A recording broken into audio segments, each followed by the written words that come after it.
আশা ছেড়ে দিয়েছেন, চোখের পলকেই সুসংবাদ পাবেন, এই দোয়াটি বেশি বেশি করে পড়ুন। আপনার আশা পূর্ণ হবে, অভাব অনটন দূর হবে ইনশাআল্লাহ। তো প্রিয় ভাই, আজকে যে দোয়ার কথা বলবো, এই দোয়ার আমল করে একবার দেখুন। কোন আমল করবেন? তো সর্বপ্রথম একবার ইসমে আজম পড়বেন। ইসমে আজম পড়ে আপনি আল্লাহর কাছে দোয়া করবেন। আল্লাহুম্মা ইন্নী আসআলুকা বিআন্না লাকাল হামদ লা ইলাহা ইল্লা আনতাল মান্নানু বাদিউস সামাওয়াতি ওয়াল আরজ ইয়া জাল জালালি ওয়াল ইকরাম ইয়া হাইয়্যু ইয়া কাইয়্যুম। যে কোনো নামাজের পর, বিশেষ করে তাহাজ্জুদ বা গভীর রাতে পবিত্র হয়ে এই দোয়া পাঠ করে আল্লাহর কাছে নিজের আশা পেশ করুন। তারপরে যদি এটা না করতে পারেন তাহাজ্জুদ, তাহলে 2 রাকাত নফল হাজতের নামাজ পড়ে আপনি পড়বেন। তো প্রিয় ভাই, আশা পূরণ হচ্ছে না, কোনোভাবেই হচ্ছে না।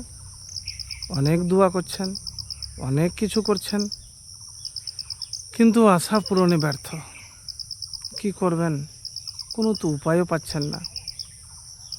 দেখেন, আশা প্রত্যেকটা মানুষেরই থাকে।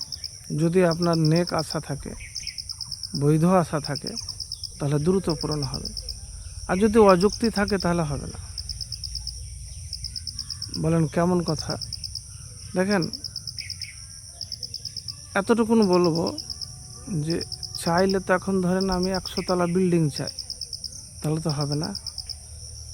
100 তলা বিল্ডিং আমি চাই, কিন্তু ঘুমিয়ে থেকে তো হবে না।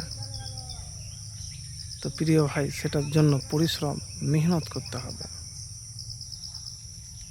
স্কিল শিখতে হবে, ত্যাগ স্বীকার করতে হবে, কষ্ট করতে হবে। কষ্টের পরই কিন্তু সুখ রয়েছে। তো আমি এতটুকুন আপনাকে বলবো, জীবনে যাই হোক না কেন, যত ব্যথা আসুক না কেন, মেহনত বাদ দিবেন না। মানুষ আপনার সাথে বেঈমানি করলেও পরিশ্রম, মেহনত আপনার সাথে কখনো বেঈমানি করবে না। তো প্রিয় ভাই, একবারে আমল করে দেখুন, ইনশাআল্লাহ ফলাফল পাবেন। তো কীভাবে করবেন আপনাকে বললাম। ইসমে আজম পড়ে আল্লাহর কাছে দোয়া করবেন। খুবই সহজ একটি আমলের কথা বললাম, আপনি একবার করে দেখুন, ইনশাআল্লাহ ফলাফল পাবেন।